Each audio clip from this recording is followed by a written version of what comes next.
Welcome. In this video, I'll show you how to fix USB if it's not playing music in car.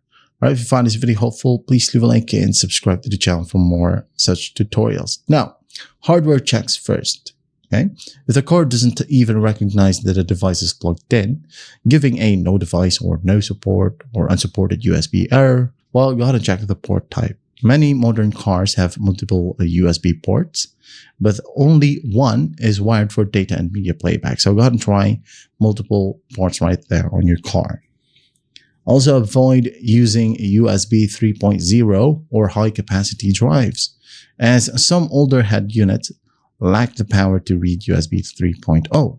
And it also struggles to index drives larger than 32 gigs or 64 gigs.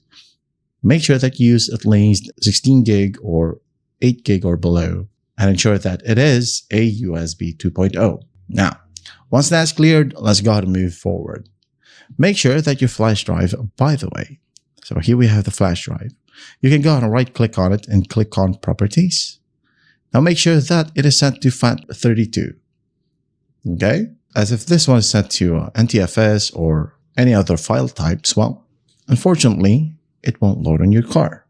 So to go ahead and format it, okay, into a FAT32 if you don't have it, just go ahead and reopen up the flash drive right here. Right click again, click on format. And by the way, before you format your flash drive, save your music if you don't have any backup. Okay, save the music to your desktop or wherever.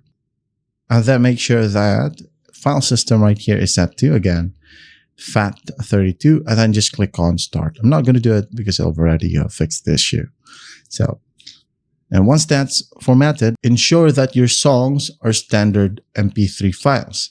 Let's say I have here music, maybe this one. You can right click, click on properties to check. If it's MP3 file, it should work in your car. Now, if it says .flac, .wav, or .wav, or even in .m4a, it won't work, okay? Unless your specific car manual states it supports them, all right? And also ensure that the song titles, just like these ones, doesn't have special characters, okay? Remove special characters. Just name it like this, okay? All letters or numbers, all right? So once that's clear, move it to your flash drive and you should be good to go. That is how you fix USB not playing music in car. I hope this video helps, and I'll see you in the next one.